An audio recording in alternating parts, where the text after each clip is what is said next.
ಇದಕ್ಕೆ ಎಲ್ಲ ಒಂದು ಕಡೆ ಒಂದು ಪ್ರಸಂಗ ಬರುತ್ತೆ. ಒಂದು 3 ಜನ ಹುಡುಗರು ಮಾವಿನ ತೋಟಕ್ಕೆ ನುಗ್ಬಿಡ್ತಾರೆ. ಮಾಲೀಕ ಇರಲ್ಲ. ಮಾವಿನ ಕಸ್ಕೊಳ್ತಾ ಇರ್ತಾರೆ, ಕೀಳ್ತಾ ಇರ್ತಾರೆ. ಮಾಲೀಕ ಬಂದ್ಬಿಡ್ತಾರೆ. ಮಾಲೀಕ ಬಂದ ತಕ್ಷಣ ಒಂದಿಬ್ರು ದಬಾಯಿಸಿ ಅದು ತೋಟದ ಬೇಲಿ ಇರುತ್ತೆ, ಬೇಲಿ ಹಾರಿ ಆಚೆ ಓಡ್ಬಿಡ್ತಾರೆ. ಒಬ್ಬ ಓಡೋಕೆ ಪ್ರಯತ್ನ ಮಾಡ್ತಾನೆ, ತಪ್ಪಿಸ್ಕೊಳ್ಳೋ ಪ್ರಯತ್ನ ಮಾಡ್ತಾನೆ, ಬೇಲಿ ಹಾರ್ಲಿಕ್ಕೆ ಆಗಲ್ಲ. ಮಾಲೀಕ ಇನ್ನೇನು ತೋಟ ಪ್ರವೇಶ ಮಾಡಿ ಒಳಗಡೆ ಬರ್ತಾ ಇದ್ದಾನೆ, ಹತ್ರ ಬರ್ತಾ ಇದ್ದಾನೆ. ಇವನ್ಗೆ ದಿಕ್ ತೋಚದಾಗೋಯ್ತು. ಅವರಿಬ್ರು ತಪ್ಪಿಸ್ಕೊಬಿಟ್ರು. ಹುಡ್ಕೊಂಡನೊಬ್ಬ ನಾನು ಸಿಗಾಕೊಂಡ್ಬಿಟ್ಟಾನೆ, ಅವರಿಬ್ರು ತಪ್ಪಿಸ್ಕೊಬಿಟ್ರೆ ಅಂತ ಇವ್ರು ದಿಕ್ ತೋಚದಾಗೋಯ್ತು. ಏನ್ ಮಾಡ್ಬೇಕು ಗೊತ್ತಾಗ್ಲಿಲ್ಲ. ಹಂಗೆ ಬಿಚ್ಚಿಸ್ತಾ, ಬನ್ನಿನ್ ಬಿಚ್ಚಿಸ್ತಾ, ಸುಮ್ಮನೆ ಬಟ್ಟೆ ಸುತ್ಕೊಂಡ, ಅಲ್ಲೇ ಮಣ್ಣು ಗಿಣ್ಣು ಬೂದಿ ಗೀದಿ ಏನೆಲ್ಲ ಸಿಕ್ಕಿದ್ದೆಲ್ಲ ಕೈಗೆ ಮೈಗೆ ಎಲ್ಲ ಪೂರ್ತಿ ಮೆತ್ಕೊಂಡ ಸುಮ್ಮನೆ ತಪಸ್ಸು ಕೂತ್ಕೊಂಡ್ಬಿಟ್ಟ. ಸುಮ್ಮನೆ ಕೂತ್ಕೊಂಡ್ಬಿಟ್ಟ. ಮಾಲೀಕ ಬಂದ ನೋಡ್ದ, ಓ ಯಾರೋ ಮಹಾತ್ಮರು, ಯಾರೋ ಗುರುಗಳು ನಮ್ಮ ತೋಟದಲ್ಲಿ ತಪಸ್ಸು ಕೂತ್ಬಿಟ್ಟವ್ರೆ ಅಂತ ಕೈ ಮುಗಿದ. ಮನೆಗೆ ಹೋದ, ಹೆಣ್ಣು ಮಕ್ಕಳನ್ನೆಲ್ಲ ಕರ್ಕೊಂಡು ಬಂದ, ಪೂಜೆ ಮಾಡಿಸ್ದ, ಕೈ ಮುಗಿದ.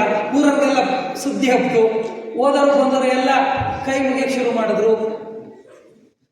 ಅವನು ಹಂಗೆ ಕೂತಿದ್ದ, ತಪಸ್ವಿ ಆದ. ಅದು ಯಾರೋ ಒಬ್ಬ ಸಾಧಕನ ಕತೆ, ಅದು ನನ್ನ ಹೆಸರು ಮರ್ತ್ಕೊಂಡಿದ್ದೀನಿ. ಹಾಗೆ ಅದು ಅವನ ಹಿಂದಿನ ಜನ್ಮದ ಸಂಸ್ಕಾರ ರೇ. ಅವನು ಹಿಂದಿನ ಜನ್ಮದ ಋಷಿ ಸಂಸ್ಕಾರ ಇದ್ದಿದ್ರಿಂದ ನಾನು ಋಷಿಯಾಗಿ ಕೂತ್ಕೋಬೇಕು ಅಂತ ಅವ್ನು ಮನಸ್ಸಿಗೆ ಬಂತು.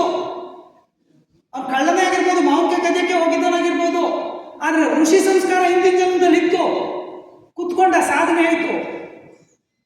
ಋಷಿ ಸಂಸ್ಕಾರ ಇಲ್ಲ ಅಂದಿದ್ದಿದ್ರೆ, ಅವನೊಳಗಡೆ ಹಿಂದಿನ ಜನ್ಮದಲ್ಲಿ ದರೋಡೆಕೋರನ ಸಂಸ್ಕಾರ ಇದ್ದಿದ್ದಿದ್ರೆ, ಮಾಲೀಕ ಬಂದ, ನಾನು ಸಿಗಾಕೋತೀನಿ, ನಾನು ಸಿಗಾಕೊಂಡ್ರೆ ನಾನು ಹೊಡಿತಾನೆ, ಅವನಿದ್ರಲ್ವ ನಾನು ಹೊಡೆಯೋದು, ನನ್ನ ಸಿಗಾಕ್ಸೋದು, ಅವನನ್ನೇ ಮುಗಿಸ್ಬೇಡ ಅಂತ ದೊಣ್ಣೆ ಗಿಣ್ಣೆ ತಗೊಂಡು ಮಾಲೀಕ ನೋಡಿ ಸಾಯಿಸೋನು. ಹೌದಲ್ಲ? ಯದ್ಭಾವಂ ತದ್ಭವತಿ. ಸೊ ಹಾಗಾಗಿ ನಾವೇನು ಅನ್ಕೊಳ್ತೀವೋ ಅದು ಆಗ್ತೀವಿ. ಅದಕ್ಕೆ ಫಸ್ಟ್ ನಿಮ್ಮನ್ನ ನೀವು ಸಕಾರಾತ್ಮಕವಾಗಿ, ನಿಮ್ಮ ಬಗ್ಗೆ ನೀವು ಸಕಾರಾತ್ಮಕವಾಗಿ ಪಾಸಿಟಿವಿಟಿಯನ್ನು ತುಂಬಿಕೊಳ್ಳಿ. ಫಸ್ಟು ನಾನು ಒಳ್ಳೆಯವನು, ನಾನು ಒಳ್ಳೇದನ್ನು ಮಾಡ್ತೀನಿ, ನಾನು ಒಳ್ಳೆ ಮಾರ್ಕ್ಸ್ ತಗೊಳ್ತೀನಿ, ನಾನು ಚೆನ್ನಾಗಿ ಓದ್ತೀನಿ, ನಮ್ಮ ತಂದೆ ತಾಯಿಗಳನ್ನ ನಾನು ಚೆನ್ನಾಗಿ ನೋಡ್ಕೊಳ್ತೀನಿ, ನನ್ನ ಸಮಾಜದಲ್ಲಿ ನಾನು ಒಳ್ಳೆಯವನಾಗಿ ಬದುಕ್ತೀನಿ, ಇದನ್ನು ಅಂದ್ಕೊಳ್ರಿ.